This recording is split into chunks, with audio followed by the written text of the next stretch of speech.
Hey, would you like to become a better persuader? Are you interested in learning better communication techniques? How about this? Do you want to lead teams better so that you can go from point A to point Z with them following you? If that's of interest to you, then stick around, because today we're going to talk about a ton of ways you can use persuasion techniques to improve your career and improve your life. Here's the first thing. Did you know that if you use the word because, that can increase the odds of somebody agreeing with you by 50%? Well, that's just crazy, but it's true. Here's another one for you. Did you know that hotels found by just changing one phrase in a sign, they can get 26% more people to recycle their towels? I know, stuff like that is just mind-boggling. I got one last one for you. Did you know that there are two laws of reciprocity? Not just one, there are two. One is called the law of reciprocity around material items. The other is called the law of reciprocity around emotional things. We're gonna talk about all of that and more in today's episode of In 60 with Jamie Turner. Ready to get started? Let's dive on in.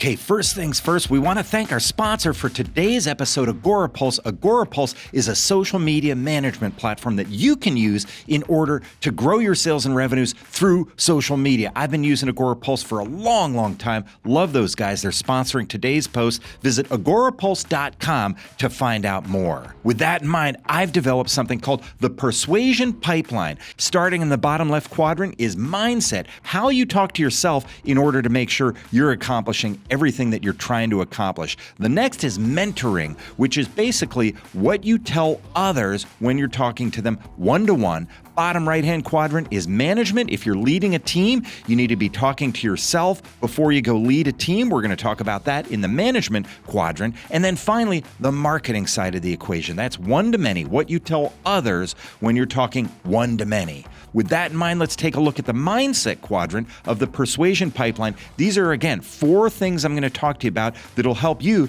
become a power persuader in your life and your career. First things first, power persuaders understand that there are only 4 real objections to a sale.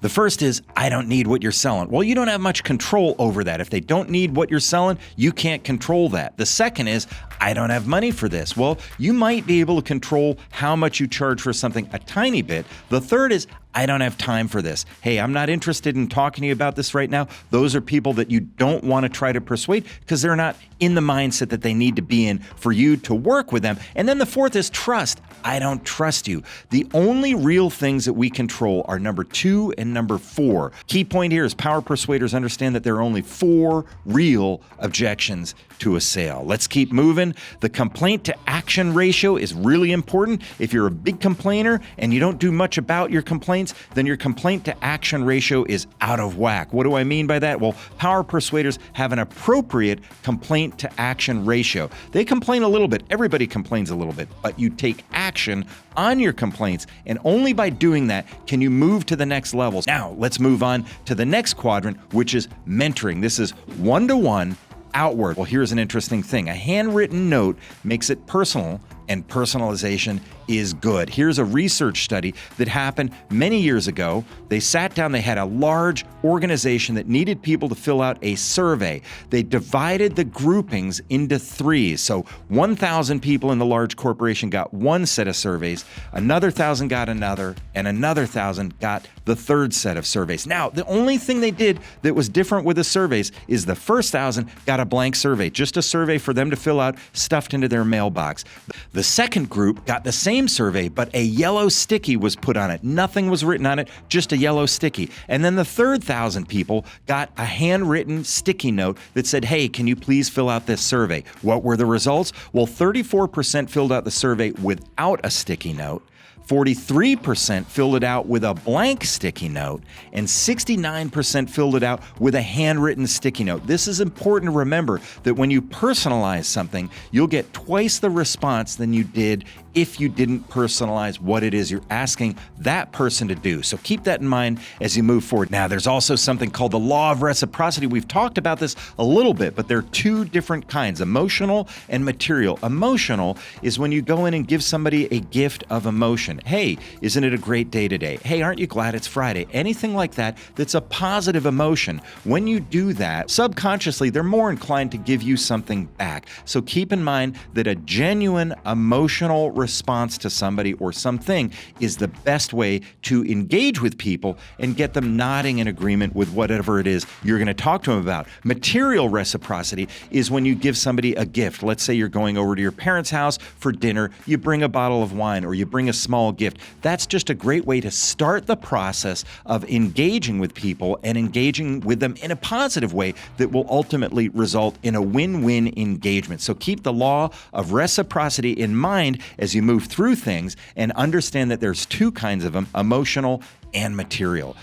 Now, here's another example of leveraging the power of the word because. They did a research study at a university where they had a line of people in line to use the copier, and they wanted to see if somebody just broke into the line, how many people would allow them to break into the line. So when the researcher said, "May I use the copier?" 60% of the time, somebody would let them break into the line. But here's what's interesting. When she said, "Because I'm in a rush," 94% said yes. What's fascinating is that when she just used the word because, 93% still said yes. In other words, when she just broke in a line and said, "May I use the copier because," and never finished that sentence, 93% still allowed her to break into the line because they assumed that she had a good reason behind what she was doing. Now let's move into the last one, or the third to last one, which is the management quadrant. This is what you tell yourself if you're managing other people. Well, there are four kinds of persuaders out there. Of course, we all know Steve Jobs. He was one of the most brilliant persuaders, partly